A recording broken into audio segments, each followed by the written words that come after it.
Hello po, magandang hapon po sa ating lahat. Ito po ang inyong host. Behind the camera, I'm Brother Michael. I am God. I am John. And this is our session.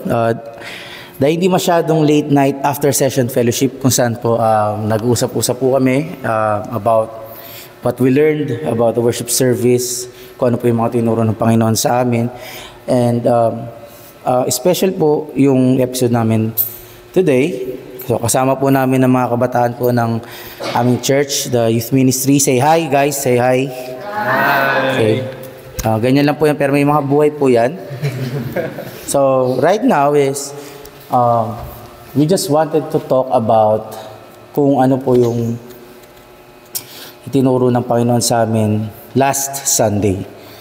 Kung ano po yung ipinahayag ng Panginoon sa atin. At the same time, nice din po namin na mag-sharing kung ano po yung mga naintindihan namin sa mga itinuro po ng Panginoon. So bago po tayo mag-start, tayo po ay manalangin muna. Brother John, ilid mo po ang ating prayer. Tayo po manalangin. Iyok po natin ang ating ulo.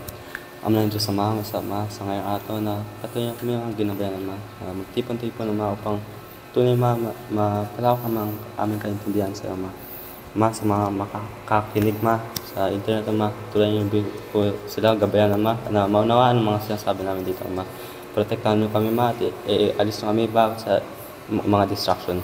Tulad niyo kami mga gabayan, protektahan tulad niyo mga gabayan, bigyan ng lakas at karunungan sa mga oras ito Ito pa nga sa at lang, in pray. Amen. Amen. Bago po tayo umpisa ng discussion, nais ko po na ipakilala po namin sa inyo ng aming mga guest.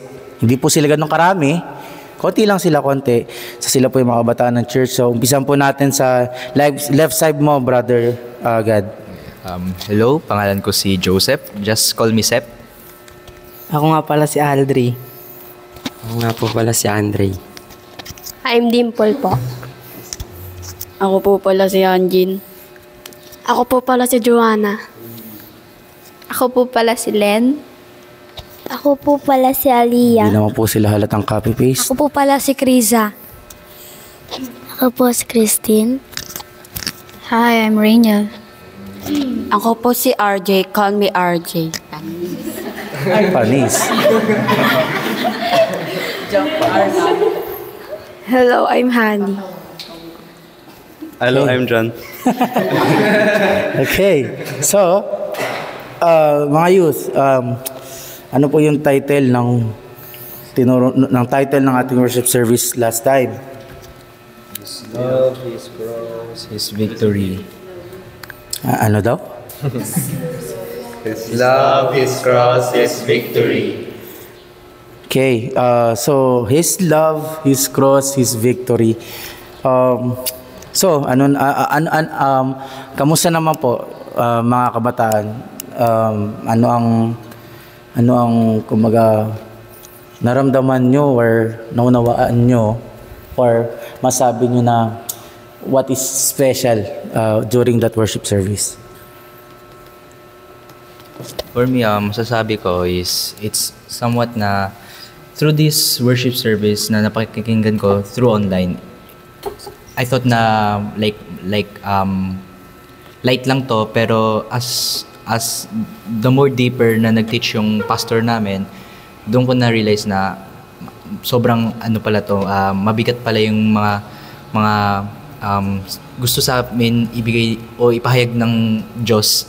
Kasi pag-iisipin natin na dito sa tinuro sa atin is akala natin na yung simpleng bagay na pagbigay niya ng buhay niya para sa atin, akala natin parang lang to, like in an instant lang na parang walang masyadong naganap, kundi parang in an instant na parang binigay lang niya sa atin yung freedom o tinanggal lang niya sa atin yung kasalanan. Yung natutunan ko dito is dito sa tinuro is kahit na ilang beses natin pakinggan or kaano man tayo may kaalaman about sa crucifixion ni Christ, sobrang pa natin, masyadong mababaw pa yung mga natututunan natin, and we really need to learn more about kung bakit ba talaga siya na crucified para sa atin?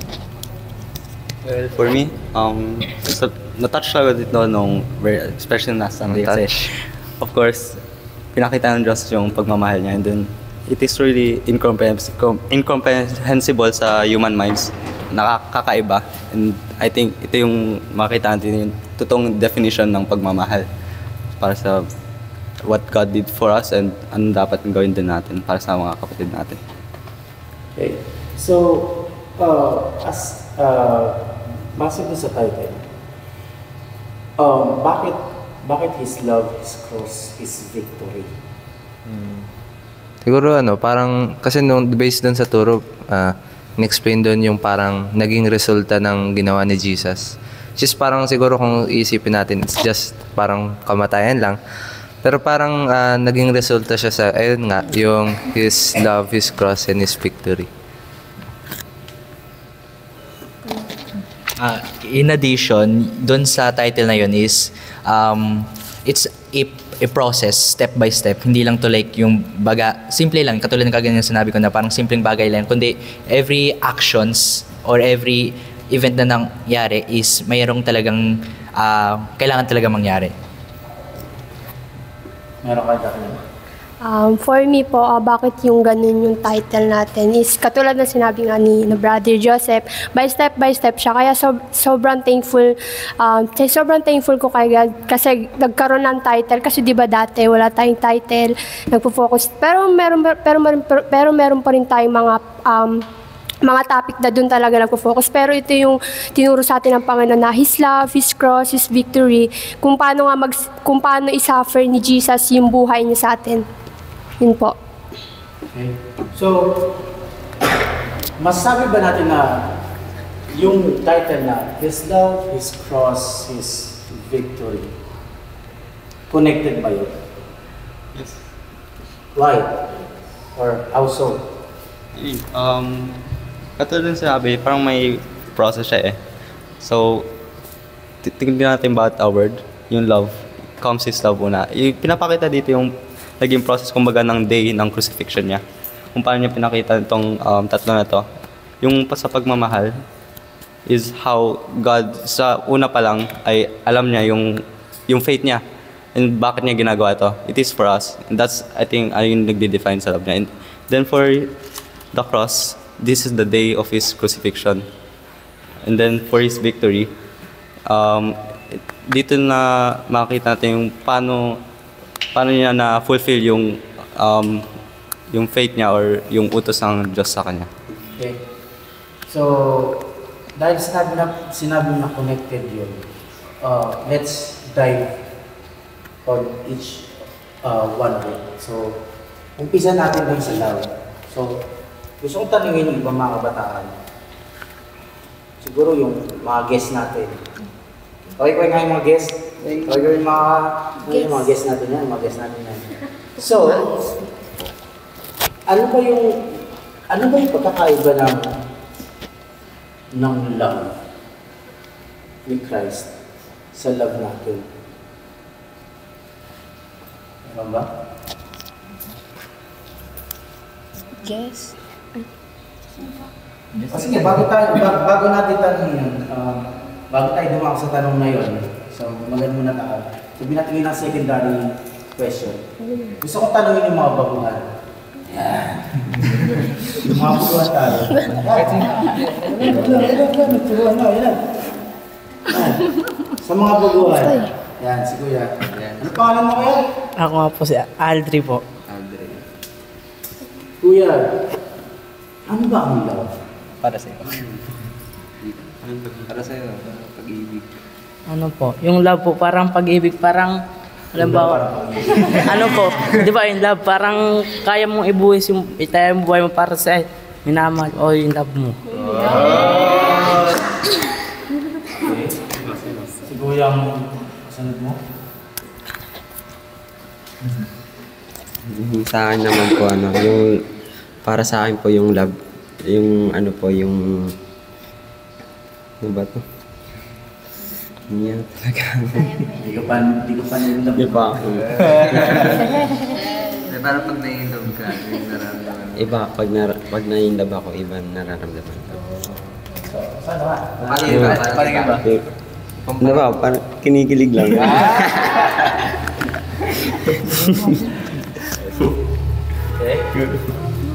Para po sa akin, ang love, ito po yung heart na hindi po kayang palitan ng iba. Ito po yung pwede mong isaalay sa mga gusto mong iano sa buhay ng iba na buhay mo.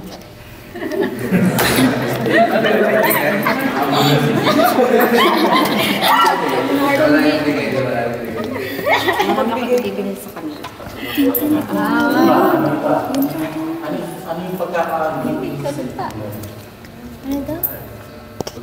Ano yung pagkakaiba ng love ni God sa love ng tao?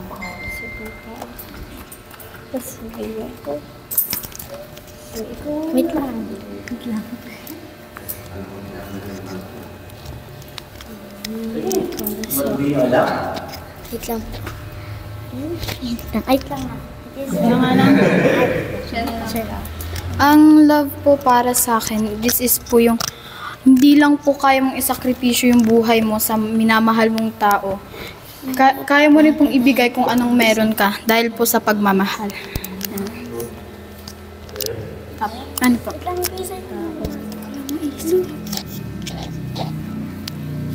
Wala na. So yung mga nakasagot lang tayo, yun lang yung nakakalaw. So yung hindi pa, hindi nyo pa nararamdaman, hindi pa na-experience, hindi pa kayo na-inlove.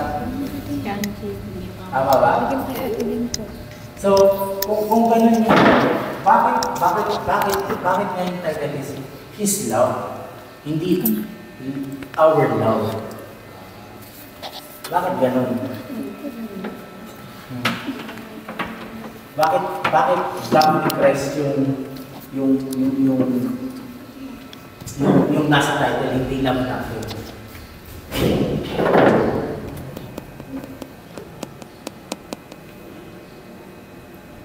Why?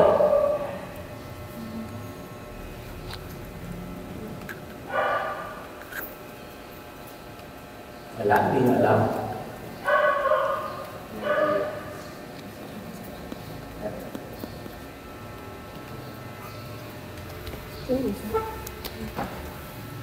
Siguro siguro yung pagmamahal niya parang hindi kaya compare yung pagmamahal niya sa atin. Parang siguro, oo, sabihin natin, kung babasihin natin na lahat tayo may pagmamahal. Pero siguro sa Panginoon o kaya kay Jesus, parang iba yung pagmamahal niya. Kaya doon sa title na yun, His Love imbis na Our Love. Parang kung ang pagmamahal ng isang tao, maganda, diba? Alam niyo, maganda. Parang sabihin natin, greater. So, pag sinabing His Love, parang siguro sinasabi ng Panginoon sa atin na mas maganda yung pagmamahal niya kaysa sa atin. Ayun yung pagkakaintindi ko. Then, to also add, dito madidistinguish natin yung love ng isang tao tas sa Diyos eh. God is not just God Himself, but He is also love. Diba? Sa example nandito, yung sa cross, bilang isang tao, kaya ba natin ibigay talaga yung buhay natin para sa mga taong minamahal natin? Diba? And then, makita na talaga natin paano tayo minahal dito ng Diyos other than sa mga people or kahit even mga close ones natin. Kasi sa tingin ko, halos di natin magagawa yung ginawa ng Diyos. Iba yung pagmamahal na kaya niya ibigay sa atin. Okay. So, in short, mas makatotohanan yung pag-ibig ng ating Panginoon Jesus kaysa sa pag-ibig natin. Yes. Opo. Yes.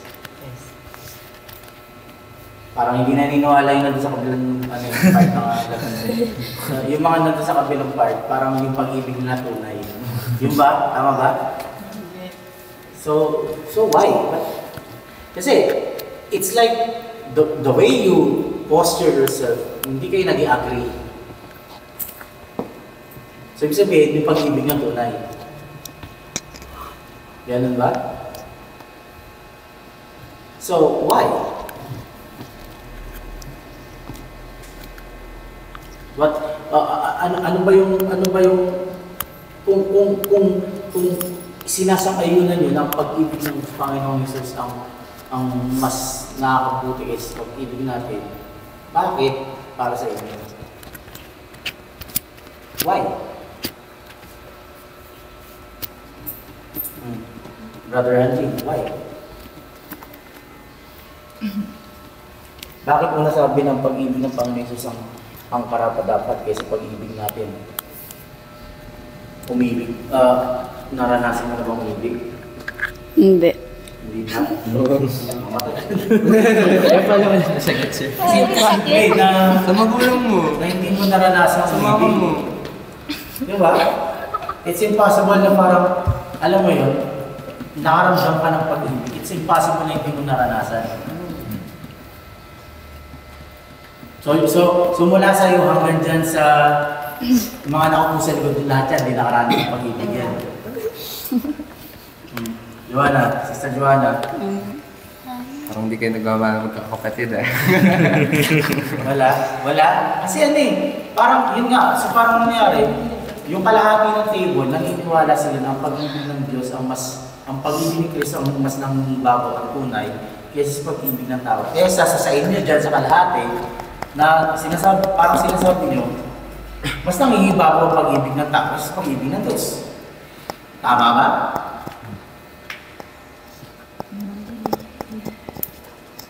Tama ba? So why? Bakit hindi nyo defend? Like, I asked kanina, nangingibabaw ba ang pag-ibig ng Panginoon Jesus? Opo. Hindi kayo sumagot. So, I'm assuming, as a questioner, na mas nangingibabaw sa inyo pag-ibig ng tao. Tama ba? So what is your response? My response, sir, is kaya mas nangingibabaw ang pag-ibig ng Diyos kasi yung intentions niya are pure and mabuti lang. While tayong mga tao, we think na pag nag-love tayo sa isang tao o sa gusto nating i-love is we're not sure if that love is true. But the love of God, the love of Jesus is true. Wala siyang halong kasinungalingan o anumang bahid ng maling pag-ibig. All of His love, kahit sa maliit niyang way to show His love or sa pinakamalaki niyang way, it is full of love. So, I can say na yung love ng Diyos is mas nangingibabaw kaysa sa atin. So, from your answer, bakit connected yun sa cross? That is connected po sa cross because katulad po ng na take away ko or na take note ko, sabi po dito is, God's love cannot understand without the cross. So, we cannot understand the love of God without the cross. Diba, lagi nating naririnig or nababasa natin sa Facebook na Jesus loves you, God loves you, or sinasabi natin na God bless you, or God's love you. Even yung teacher namin sa school, nagsasabi din na God bless you. So, if curious tayo, bakit ba ganon? Bakit ba people are telling na God's love us? So, the answer is the cross. Why the answer is the cross? He showed His love through the cross. Kasi the cross symbolizes daw po the curse, pain, and the death. If we doesn't know po, dapat tayo yung magbayad ng curse, ng death, and ng pain. But again, but because of the love of God and na connected yun sa cross. Wait. So bakit mo nasabi na dapat tayo ang magbayad ng curse, ng pain, and death? Kasi po, as a tao, we all have the nature na gumagawa ng sin. And the Bible says po na the sin ay kabayaran. Ang kabayaran ng sin ay ay kamatayan. So that's death. Ano po, sir? So that's death. That's death? Kasi sabi mo, ang kabayaran ng kasalanan ay kamatayan. So that's death. Yes. So ano yung curse at saka pain? No idea, sir. Anyone? Tama ba kayo? Agree ba kayo sa sinabi niya na we should be the one to suffer from that curse, pain, and death? Sa Tagalog, agree ba kayo sa sinabi niya na dapat tayo ipako sa krus dahil sa sumpa, sa sakit, o sa sakit at sa kamatayan? Bakit? When you say because of death, because of sin, yes. So, paano naman yung sumpa at saka pain, sakit? Ano po, tayo po kasi yung may kasalanan, dapat hindi po yung... Dapat po tayo naghihirap kasi tayo lang po yung may nagawang kasalanan.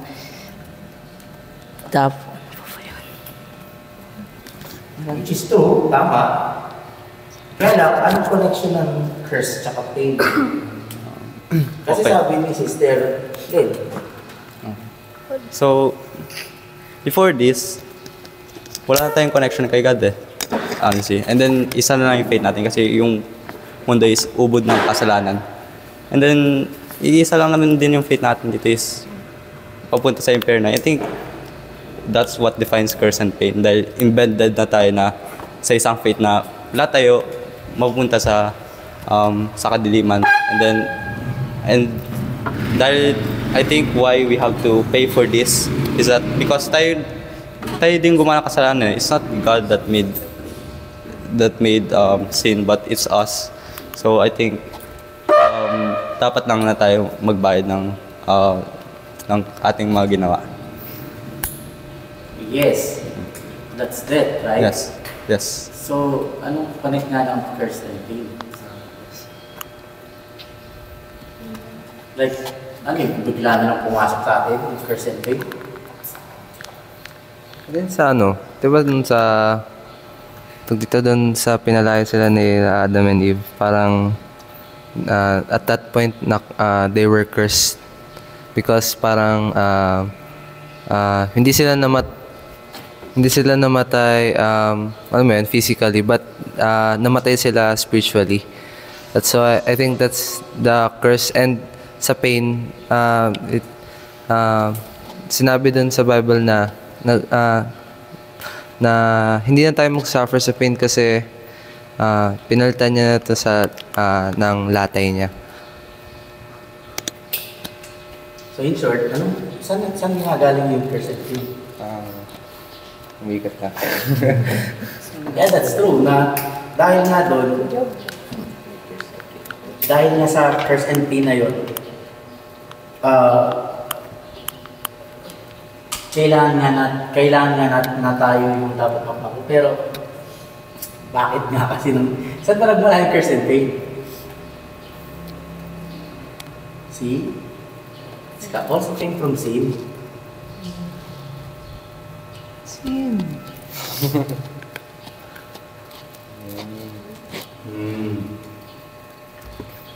Diba? Yung panahon na pumasok yung kasalanan kay Eva at Adan, ito na yung panahon na nawala na yung connection nila sa Panginoon, sa Diyos. At dahil doon, pumasok agad yung curses and pain na ito. Kaya nga dumating yung sumpa na yung sa tao na kasaan. Sabi nga, di ba? Sa Genesis chapter 3, ano sinabi ng Panginoon sa lalaki kay Adan? Dahil ginawa mo to, ano sabi niya?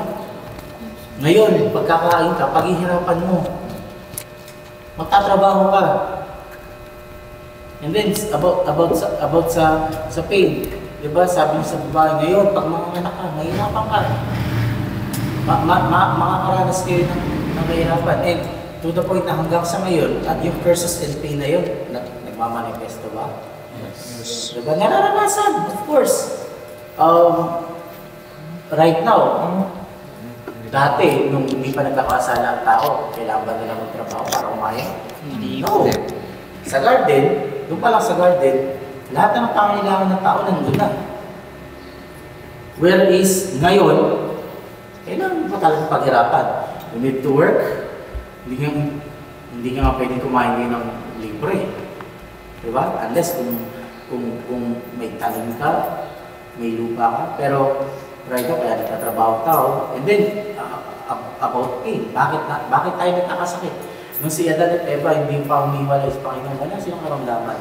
In fact, sabi nga ng mga nag-aaral ng Biblia, ang buhay nila is more than 100 years. Ang buhay ng tao na umabot ng 999, ganun katagal ang buhay ng tao. Pero because of sin, because of that sin, nagbunga yung kasalanan niya sa tao, pumasok ngayon yung curse at yung pain na yun. To the point na kung saan, ang kabayaran niya is kamatayan. Namamatay na ang tao. And that is the reason why we experience those three. Which is tama na dapat tayo ang may pao sa krus. Diba? Pero dahil nga sa love na yun ay pinakita ng Panginoon, sa atin, siya yung kumbaga pumalit sa pwesto natin. Tama ba? Kasi dapat tayong babaho, dapat tayong mamatay. But because of His love, He switched position with us. Na kung saan siya umako lahat ng pain, siya umako lahat ng curse, siya yung umako ng kumatayan.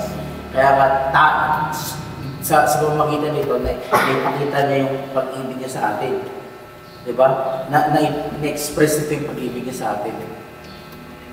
Kaya nga, kung titignan natin sa Biblia, sa Romans chapter 5 verse 17, diba? Ito yung kumbaga one of the reason why kung saan sa pamamagitan sapagkat kung sa pagsuway ng isa ay nangyaring kamatayan sa pamamagitan ng isa, upang magsisipaghari sa buhay ng nagsisitanggap ng kasaganaan ng biyaya at kalooban at katwiran sa pamamagitan ng isa, which is tinutukoy nito ay si Jesus Christ. See? Through one, sa isang tao na dahil sa isang tao ang kasalanan niya naghahari, pero dahil sa pamamagitan din ng buhay ng isang tao, yung regalo ng biyaya at katwiran ng Panginoon ay sumaatin, di ba? Kaya hindi pwedeng ihiwalay yung cross tsaka yung love of Jesus Christ. That's why, tulad nung sinabi ko sa inyo kanina, this is one of the reasons why we need to know Jesus Christ. Hindi pwedeng, alam mo lang na yes, namatay si Kristo para sa atin. Pero, bakit siya namatay, di ba? Bakit nga ba siya namatay?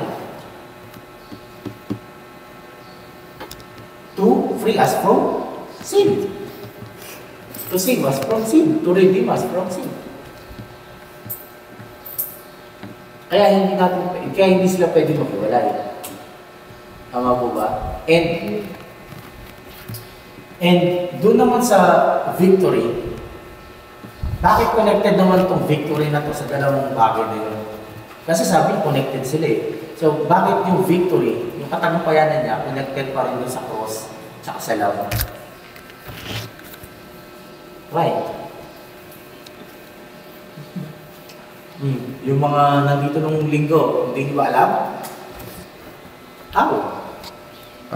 Siguro kasi, diba, since yung cross yung nagsisimbolize sa love niya, I think dahil din sa cross, I think dahil sa ginawa ni Jesus, diba? Kaya sinabi niya it was finished. Kasi parang tinapos niya na lahat para sa atin. And it is a victory in our God. Kasi instead na yung kaaway, hihilain tayo pababa, kasama niya sa eternal darkness. Instead, pinull out tayo ni Jesus, which is parang kahit, alam mo yun, parang nakalock na tayo sa eternal darkness, as in destined na tayo doon. But because of Jesus Christ conquering death itself, parang parang na-free tayo. And ayun yung ayun ngayon yung reason natin. That's why naniniwala tayo sa Kanya. Anyone? Itatanggap ka?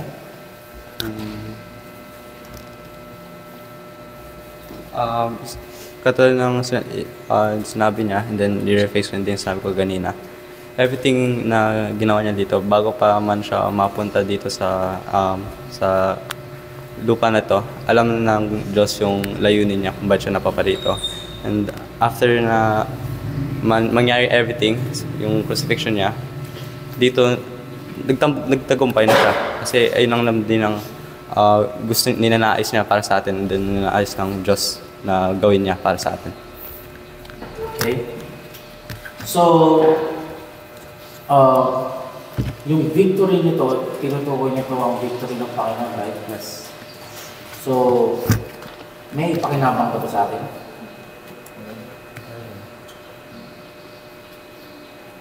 Natin. How? Gaya nga kasi, kagaya na yung pag-usapan natin about the cross.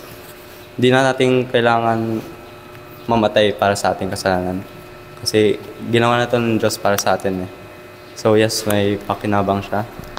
And He took away along yung the pain, the cross, and as well as the death. Okay, so ibig sabihin, sa pamamagitan ng katagumpayanan nito, lahat ng tao makapunta na sa langit. Hindi pa. Yes, may karapatan silang pumunta sa langit, pero nasa decision nila yun, sa fate nila, if whether they will accept that God has saved them or not. Bakit? Because yung kung titingnan sa Biblia, binabanggit doon, yung kaligtasan is acquired only through faith. So? Paniniwala that God has saved them from their sins. So, yun nga. So, lahat nga ng tao na makapunta sa langit.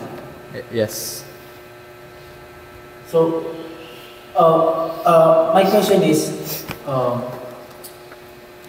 kung gano'n ang dahilan, ang tao ay makapunta sa langit, does it mean okay na? Kahit hindi na tayo makapalataya? No. Kasi sabi mo, yes.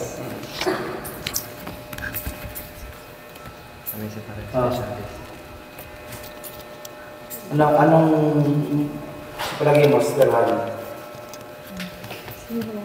Kasi di ba, ano bang destination ng tao? Dapat, di ba, because of sin, ang destination ng tao is eternal punishment. Yes. Pero yun nga, kung yung victory nito is tinutukoy is yung ginawa ni Jesus Christ sa cross at pagpapakita ng love, so lahat nga ng tao is pumunta sa langit. Tama ba? Kaya nga kami nasabi. Is it correct? Hindi, bakit? Hindi po lahat po ng tao mapupunta sa langit po kasi may po tayo. May dalawang choices po tayo kung mapupunta po tayo sa baba o sa itaas. Kasi so, ibig sabihin choice ng tao pumunta sa baba. Yung po, may dalawa po tayo pagpipilian eh. Tayo. So, choice ng tao kung gusto pumunta sa langit sa baba. Tama ba? And I think walang tao may choice na pumunta sa baba. Gusto niyo ba pumunta sa baba? See? So, lahat nga pumunta sa langit. I'm correct. Tama ba? I think parang kasi kahit ang Panginoon gusto niya gusto niya lahat makapunta sa langit. So lahat ba mapupunta sa langit? Depende kasi yun sa tao eh. Kasi katulad ng sinabi diyan na alam mo yan, parang there is power sa word niya. So sabihin natin God has already done it. Parang namatay na siya para sa atin. Pero kung hindi natin siya papaniwalaan, alam mo yun, parang mawawalan din siya ng power. That's why kahit namatay na si Jesus Christ para sa atin lahat sa buong mundo, but kung hindi sila maniniwala, wala rin. Parang Parang hindi tag dito, katulad dun sa sinabi sa John 3:16, saan sinabi dun, diba, na na sino man manampalataya ay magkakaroon ng buhay na walang hanggan. So it's like, it's choice ng tao if they will believe it or not. So meaning, you need to have faith. Yes. So ibig sabihin, kung sino lang mananampalataya, sila lang ang makikinabang ng victory. Yes. Tama ba? Yes. Ano yung iba? Tama ba? Kasi parang, kung gano'n ang, okay. So, you need to have faith, correct? Yes. To experience that victory. So, ang kailangan ng tao is manampalataya. Yes. That's good. And they will enter heaven. They have chance to enter heaven. Okay. Yes. Now my question is,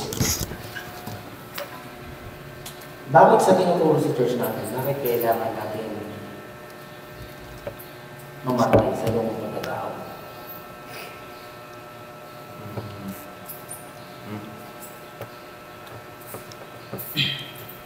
Sabi ng Panginoon Jesus, diba, bago ako sa cross.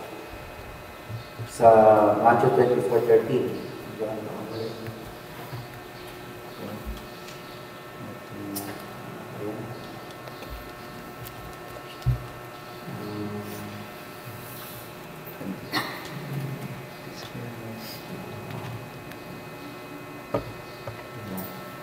Yeah, sa Matthew 24:13.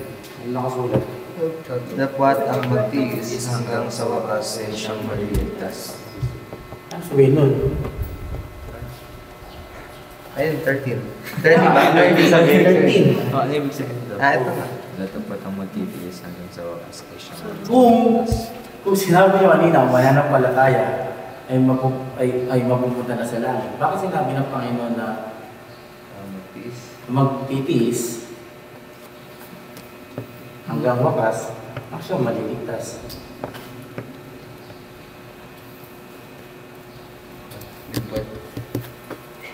Mag-iisip pa ako ito. Why? Why does the Lord say that? Kung kailangan pala natin pananampalataya. And you said, if you have faith in Christ, you already have also participated in that victory. So bakit sinabi ni Jesus Christ yan? Ang magtiis hanggang sa uli. Ano ba yung pagtitiisan natin? Hirap. Ang pagtitiisan po natin yung mga pagsubok at paghihirap na ibibinigay ng Diyos. Kung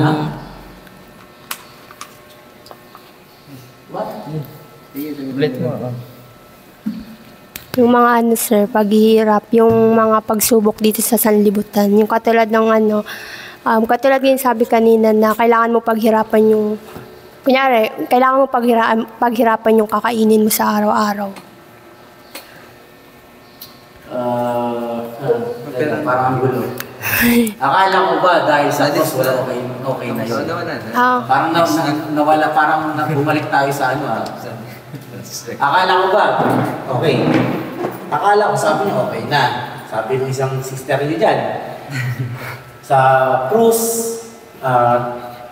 napako si Jesus Christ, dinala na niya yung curse, yung pain, yung death. Ngayon, sinasabi mo, kailangan pa natin pagtiisan ang kain. So, paano ang gulo tuloy? Wait. Okay, so, ayun nga, inutos ng Diyos na kung sino man Let's see, para may iba naman. Paano yung iba? Sir Hani, anong masabi mo? Sir, nag-isip pa ako. Okay. Dati siya. Saan mic? Saan yung mic? Ano na? Di po kaya Sir siya. Kasi di ba po naturo na sa atin na di na consider yung mga bagay na paghihirap like yung kakainin mo sa araw-araw. Kasi na siya based lang po sa turo na provided na siya. Once is, ano na po, yung pagtitiis sabi dito is dapat wat ang magtiis hanggang sa wakas ay siyang maliligtas. I think po, yung old self natin. Kasi di ba po, marami na sa ating mananampalataya, like, yung iba is, bago dumating si Jesus tumalikod, may mga iba naman na darating ang oras na bukas darating si Lord, tas ngayon kayo tatalikod. May mga ganong pagkakataon. Pero, sabi nga po dito, yung magtitis hanggang wakas ay siyang maliligtas is yung hanggang dumating ang Diyos. Nandun pa rin yung faith life mo na Kasi yung pinagtitiisan natin dito is yung talaga kung paano natin mapapaglabanan lahat. Like yung old self mo, kung paano mo papanatilihin yung pananampalataya mo. Okay. Para sa kalaman ng mga baguhan, ano ba yung old self? Alam niyo ba yung old self, mga baguhan? Alam niyo ba? Alam niyo ba yung old self? Ngayon yun lang ba narinig ang old self? Ha? Si ate may panyo. Alam mo po ba ate ang old self? Hindi. So ano yung old self? Yung old self yun po yung luma nating pagkatao na wala pa tayong dalawa kasi yun wala pa tayong faith life. Kasi meron tayong ayun sa verse na rin yung sa luma nating pagkatao, which is yung pamumuhay pa rin natin ng dati. Siya yung parang old mindset, kung tawagin. Old mindset, own myself, na yun yung kumakalaban sa kung anong faith life na meron na tayo ngayon. Pwede ko bang bigyan example? Like, ano ba ang pwede example? Para maunawaan ng mga baguhan. Like, alam niyo yung gawain niyo dati na sabihin natin pinagkakabisihan nyo. Sabihin natin sabay siyang, di ba, may faith na kayo ngayon. So, meron kayong gawain sa church ng 9, sabihin natin ganun. Tapos may 9 din kayo, sabihin natin about school. Meron namang sabihin natin hindi siya masama or what, pero may mga bagay na iso-surrender tayo. Yun na lang, yung mean na lang na may iso-surrender tayo kasi about a faith life na siya. Dati kasi, wala tayong pinaproblema. Kung ano lang maging desisyon natin, yun na.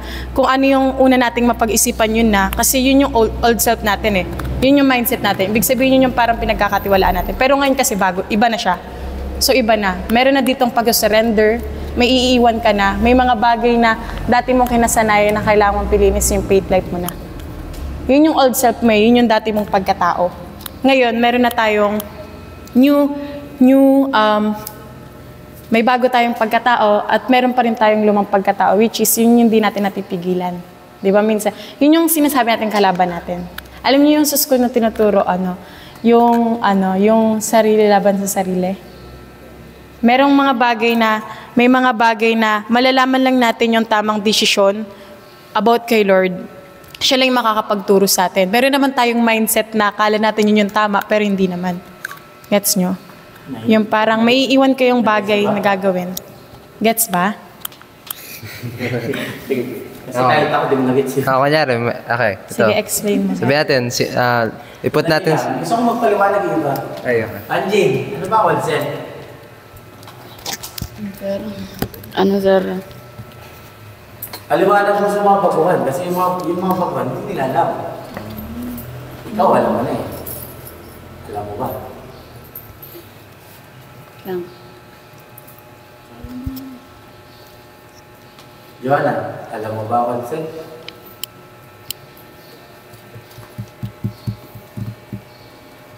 See? Paano natin maintindihan yung sinabi ng Panginoon na magtiisan na sa wakas kung hindi natin alam kung ano yung pagtitiisan? So, hindi po alam yung old self. Alam mo ba? Opo. Kung magbibigay ako ng example, yung kunyari, yung sa example, yung sa games. Di naman masamang mag-games, pero kapag nasasobrahan ka na sa pag-games, tapos hindi ka na na-attend sa gawain ng Panginoon, yun yung yung old self natin, yung nasasobrahan na tayo sa paglalaro, hindi na natin naaalala yung pagsamba sa mga gawain, Bible study. Yun sir, para example ko po sir. Yung about sa games po, nasasobrahan po sa paglalaro, nakakalimutan yung mga gawain ng Panginoon. Okay. Anyway, meron pa bang itatagtag iba? Ano ba ang old self? Okay, old self is basically the things na you are willing to do for yourselves, which is own desires mo or your own will mo. With the old self, these are the things that will blind us, that will ilalayo tayo sa Panginoon. Kasi may mga bagay tayo na gusto nating gawin para sa sarili natin, pero di natin nakikita to. Kasi we think of this as something na normal lang. If I'm going to give an example, yung pinanood nating The Forge. What is The Forge ba na movie? It is about a young man na yung pinaka-first niya pinakita sa atin doon sa clip is, siya yung isang lalaki na parang to the point na parang sira yung buhay. Hindi naman sira, pero magulo. Wala siyang gustong gawin kundi gawin lang yung mga gusto niya. Katulad ng example ni Dimpo, na gusto lang niya yung sarili niyang kasayahan, yung sarili lang niyang mga desires, which is maglaro, kasama yung mga tropa, mga pumunta sa mga kahit saan. Pero as that movie progresses, makikita natin na that guy is changing through the Word of God. Kasi he met a guy na pinakilala sa kanya kung sino si Christ, and nakita niya yung sa sarili niya na if I'm going to serve God, okay, I need to sacrifice the things na pwede ako ilayo sa Panginoon. So old self is the things na your desires, yung mga will mo na gusto mo sa sarili mo. Okay, sa sarili mo, hindi natin nakikita na ayun na pala yung mga bagay na magbablind sa atin o yung mga bagay na ilalay tayo sa Panginoon. Okay. So, naintindihan niyo ba mga babahan? Okay. Ano ang old self? Okay, sa pagkakaintindi niyo, si Kuya Nakabla, ano ang old self? Pagkakaintindi. Ganun ang example yung movie. The Forge. The Forge. Okay, para sa inyo lang. Naintindihan mo ba? Naintindihan ka ba sa old self? Wala. Sila ate sa likod. Sila Kiray. Ano ang old self? May naintindihan ka ba?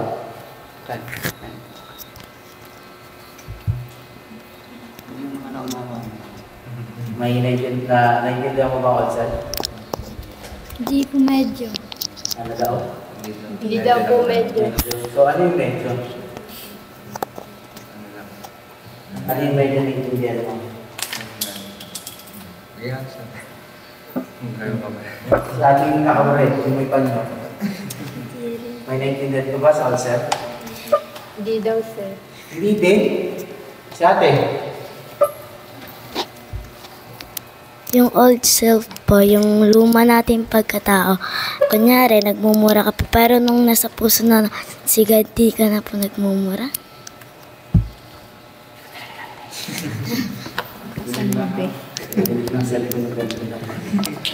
Basta si Kuya Nakabla ko sa may naintindihan ka ba sa old self? For me po, yung old self is yung mga bagay na sarili mo pong ginagawa na napapalayo ka kay Lord.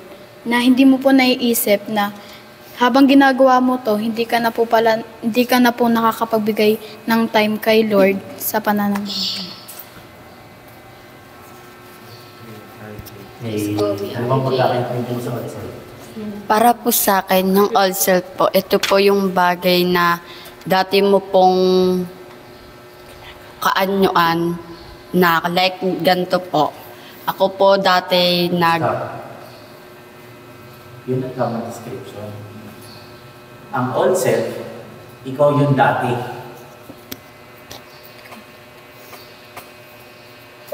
Okay, papaliwanag ko ang simple. Kasi yung paliwanag mo kasama ng haba. Simple. Ang old self, ikaw to, bago mo nakilala ang Panginoon. So, halimbawa, kuya nga po na ulit pangalan mo? Aldri po. Aldric. Aldric? Aldric. Sige, Aldric. Ito yung buhay mo bago mo nakilala ang Panginoon. At ngayon nakilala mo ang Panginoon, ginagawa mo pa rin yung buhay mo dati. That is old self. Meaning, ikaw pa din.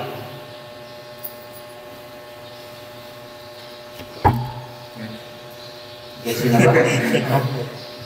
What I mean is, lahat, puro sa'yo.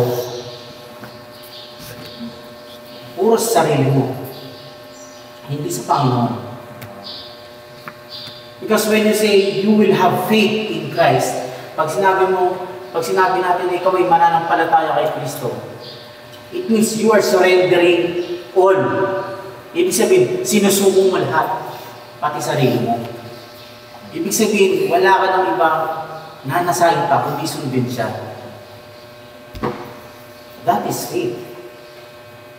Kaya nga, sabi ng Panginoon sa Hebrews chapter 11 verse 6, without faith, you can please God. Hebrews 11 verse 1 up to 6. Ibig sabihin, ang pananampalataya is yung paniniwala mo sa mga bagay na hindi mo pa nakikita.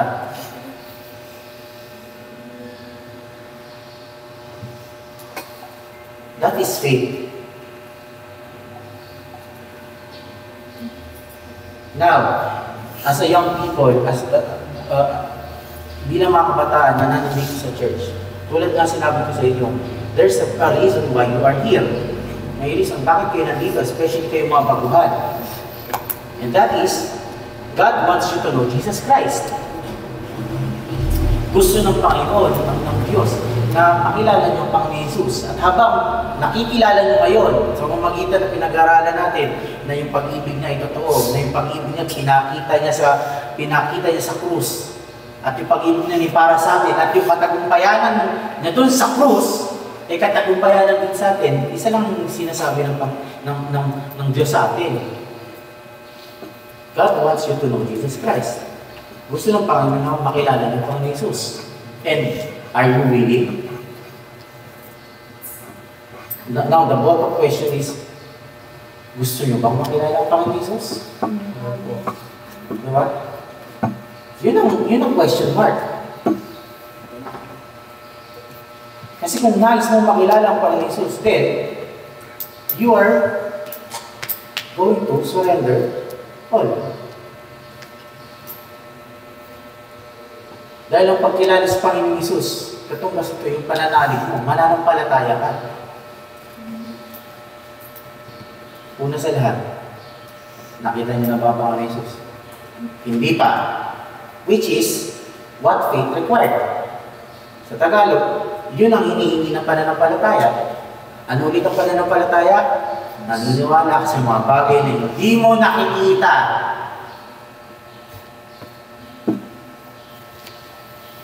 Ulitin ko, nakita niyo na ba Panginoon Jesus? Yung iba dyan, bakit yung tinatawag siyang Papa Jesus?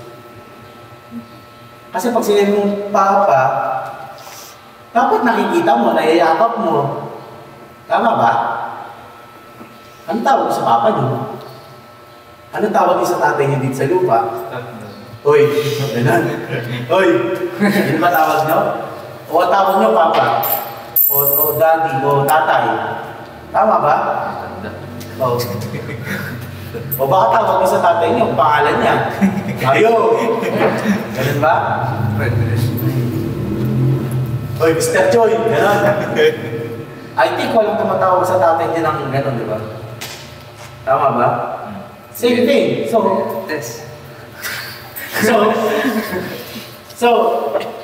yung tanong sa atin ngayon, lalo na sa mga baguhan, are you willing to know Jesus Christ more? Nagnanais pa kayo makilala pa siya?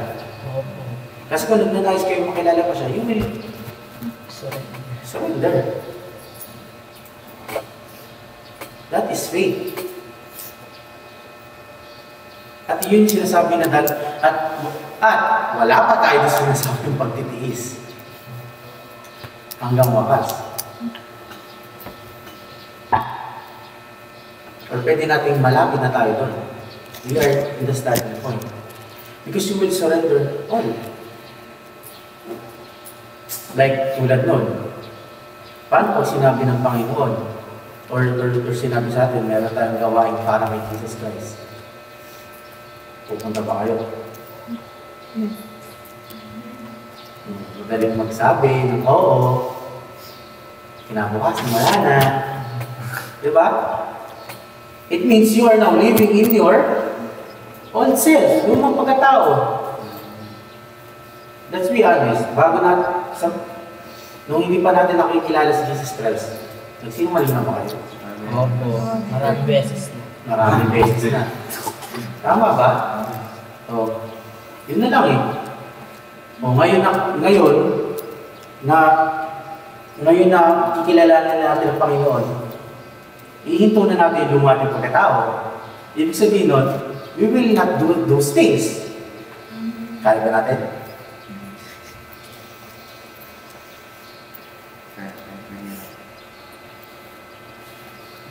Kakayanin. Pero, yun yung tinatawag na pagtitiis. You will fight. You will change. Kaya nga, doon natin lalaban, yun yung tinatawag na paglaban sa lumang pagkatao. We will continue on living yung dating ikaw, yung dating Andre, yung dating Judge, iiwanan mo na. That's why Jesus Christ said, ang magtitis hanggang sa wakas, ang maliligtas. Then that is our victory. Kaya nga pinangahawakan natin doon. Kaya nga sinabi doon, di ba? Kaya nga sinasabi nyo kanina, yung victory niya sa cross, victory din natin. Pero, tingnan nyo to, tingnan nyo to. Yung victory na ba yun? Agad-agad? Hindi. Pero kiniklaim natin. Ibig sabihin yung victory na yun sa future.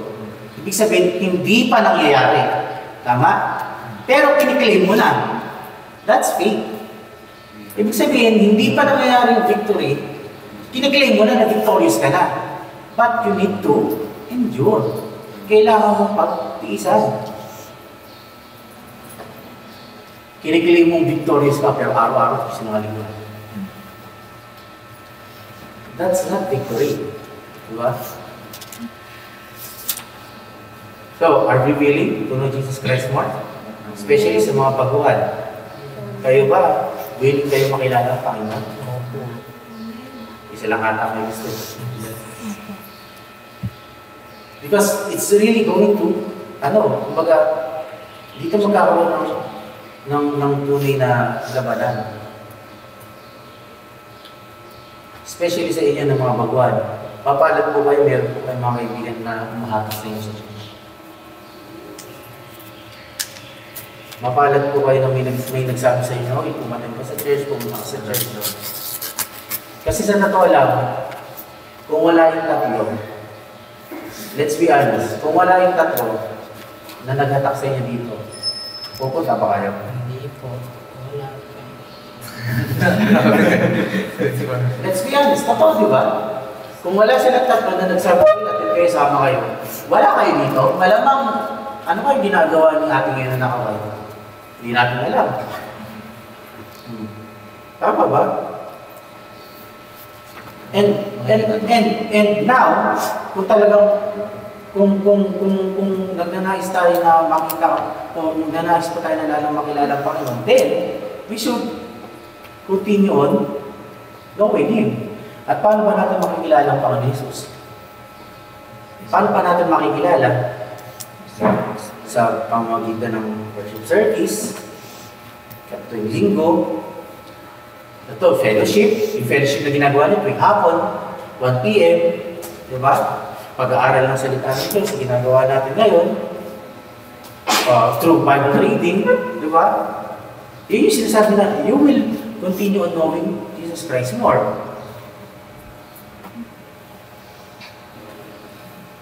At doon po yung sinasabi na kailangan magpatuloy. So, hindi lang pagtatapos sa gawain natin ngayon. Lalong-lalo na sa lahat, tinatanong ko, lalong-lalo sa mga baguhan, willing ba yung makilala pa ng lubuksan ng Panginoon? Amen. Kayo po ang nagsabi, hindi kami. At ang Diyos ang nakakalam kung totoo yung sinasabi ninyo. Kaya ang ini-encourage ko kayo, lalo na this coming, ewan ko kung hanggang kailan na ng school year ninyo. Ewan ko, lalo ang youth ministry, ewan ko, sino ba leader ng grupo na yan? Ewan ko rin eh. You need to decide. You need to plan. You need to, kumbaga, have the desire to know Jesus Christ more. Diba? And it will change your life. Magbabago ang buhay ninyo. Pag nakilala niyo ng lubos ng Panginoon. Kasi hindi lang yan yung binigay sa atin ng Panginoon. Marami, makikilala niyo pa, mauunawaan niyo pa, ano pang ginawa ng Panginoon sa atin, anong gagawin pa ng Panginoon sa atin, anong gusto ng Panginoon sa atin, ano pa yung mga bagay na gusto pang maranasan natin ng Panginoon. Malalaman ninyo. But it will take time.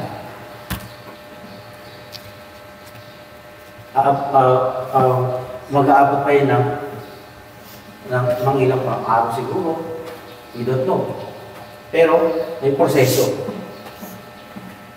Wala pa tayo sa baptism. Alam niyo ba ang bautismo?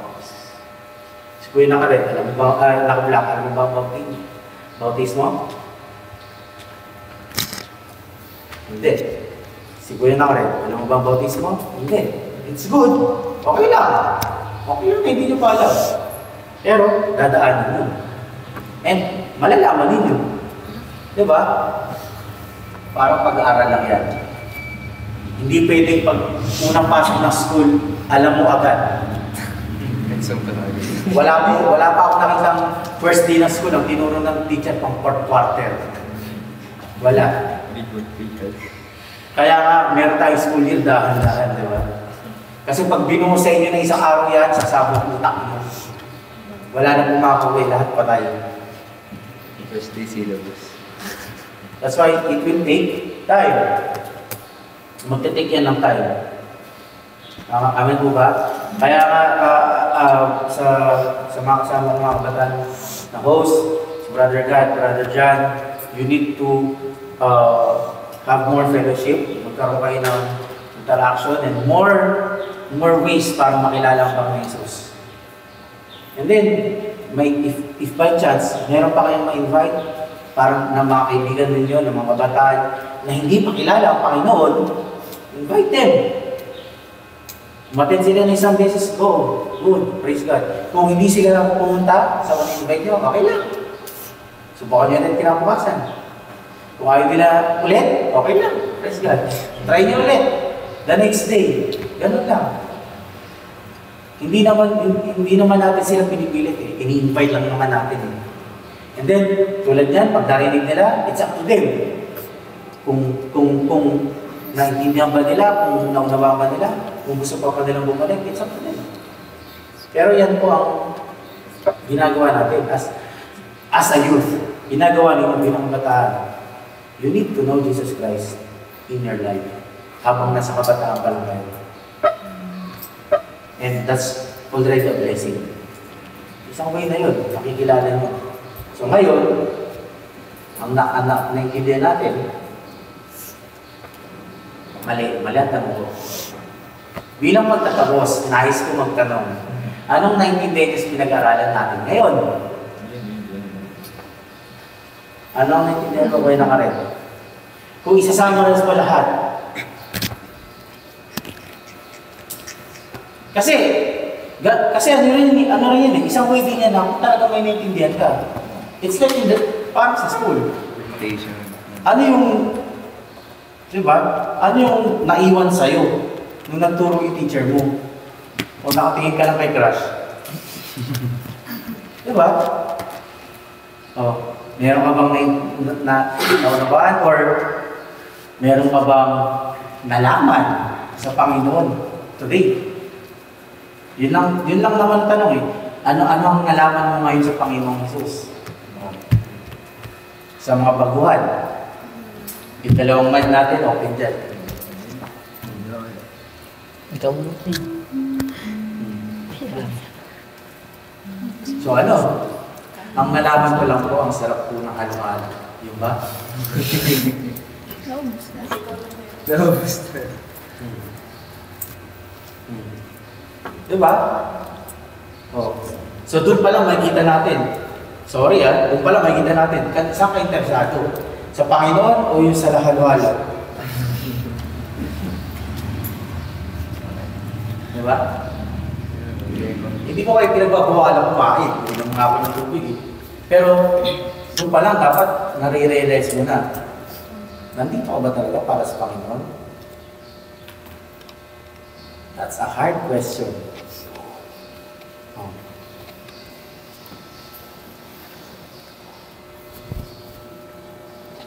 So, ano ang naintindihan ninyo? Mga baguhan? Ano ang nakuha ninyo? Doon sa mga ate natin sa likod, meron ba kayong natutunan? Ano po, ang natutunan ko po is paglubusang pagkilala sa Panginoon at yung ano pa yung isa? Yung iso-surrender mo po yung old set para ano lang. Wait. At least may naunawaan. Diba? Hindi ko naman kailangan ng perfect answer eh. Wala naman tama or mali. Ang tinatanong ko lang, ano naintindihan mo? May naunawaan ka ba? Oh. Gusto mo, kwento mo pa sa akin paano ginawa yung halo-halo eh. Pwede rin eh. Ano ratings? Magkano? 10 out of 10 siya. Kompleto siya sa sako. Pakapin mo yung mga prutas. Ano ka sa puno? So, paano? So, kayo dyan, mga ate, may naintindihan ba kayo? Naunawaan niyo ba yung krus? Naunawaan niyo ba yung pag-ibig? Naunawaan niyo ba yung victory? Diba? Oh. Kasi nakakalungkot naman na parang humukulang kayo dyan ng pagkatagal-tagal. Wala akong naintindihan. Yung yung natutunan ko po is yung kung paano po natin makikilala si Lord o dapat po, tsaka po dapat po natin siyang makilala po. Then yung sa old self po, kung ano po yung old self, then kung... Salamat. RJ. So, dalawa lang. Dalawa lang yung may nalaman. Si Christine.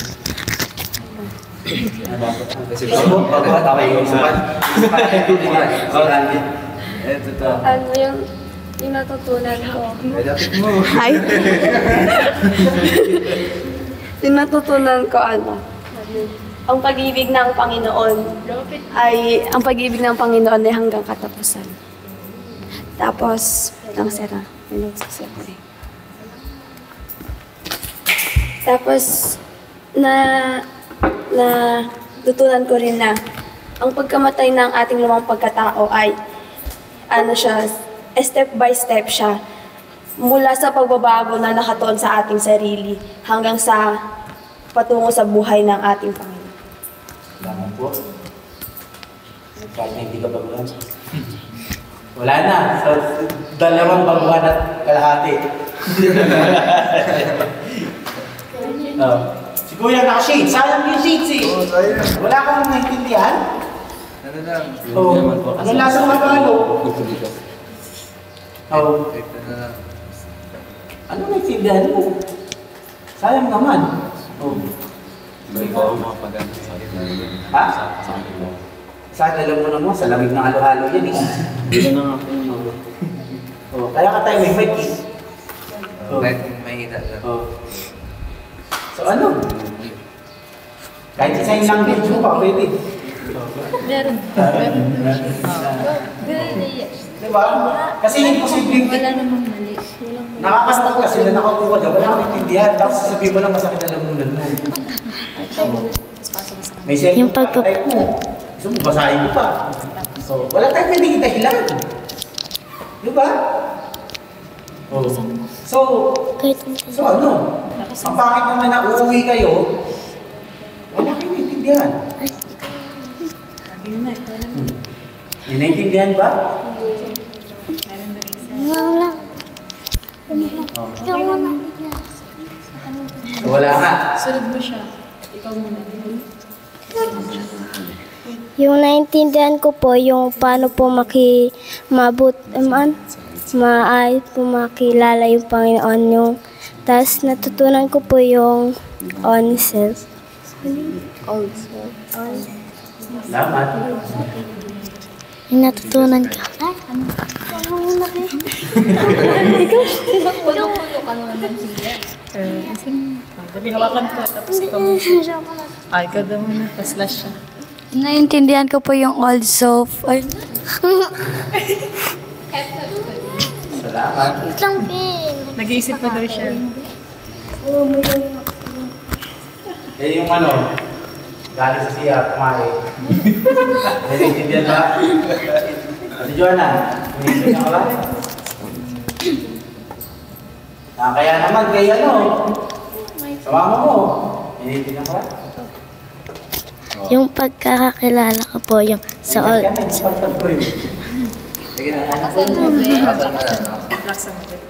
Yung pagkakakilala ko po, yung ano po. Ano na yun? Ika nga sa Gas sumigaw. Kaya hindi, nasukunan ba? Ano?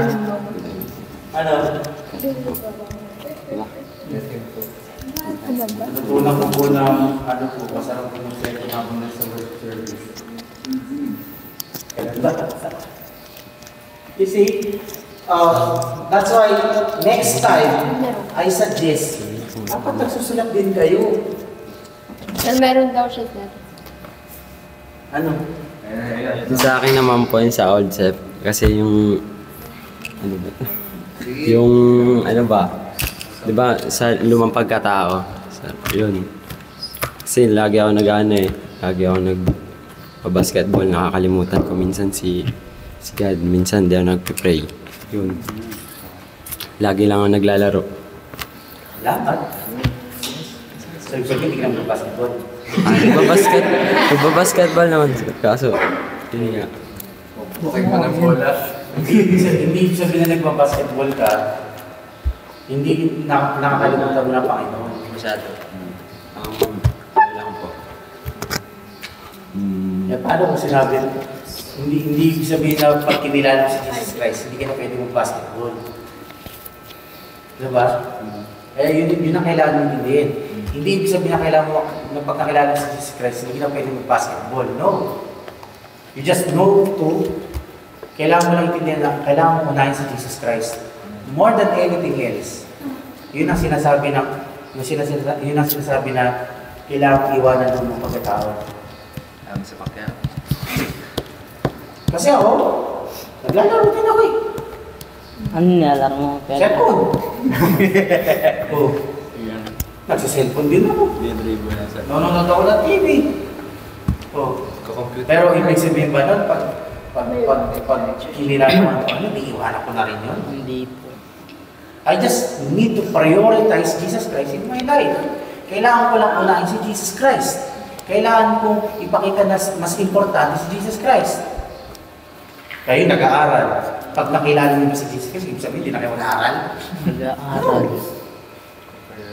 Kaya I suggest, pag nagkaroon ng pagkakataon yan, halimbawa, Bible study, worship service, you need to focus. Hindi lang sa mga baguhan. Lahat kayo ng mga bata, you need to focus. You need to give your ears to the Lord, and then gamitin mo yung notebook mo, yung papel mo, isulat mo. Kung may cellphone ka, mag-notes ka. Kasi napaka-importante. Yun yung mga pagkakataon na nagpapakilala si Jesus Christ sa'yo. Huwag mong isipin yung ibang tao, sa'yo. Kaya huwag mong sayangin yung opportunity. Right, Anjin? You need to priority, to focus. Joanna, we need to focus. Kasi, hindi na pupunta sa kasayangan pag nagpapakilala ng Panginoon Hesus. Amen po ba? So, bilang pagkatapos, ay po'y manalangin.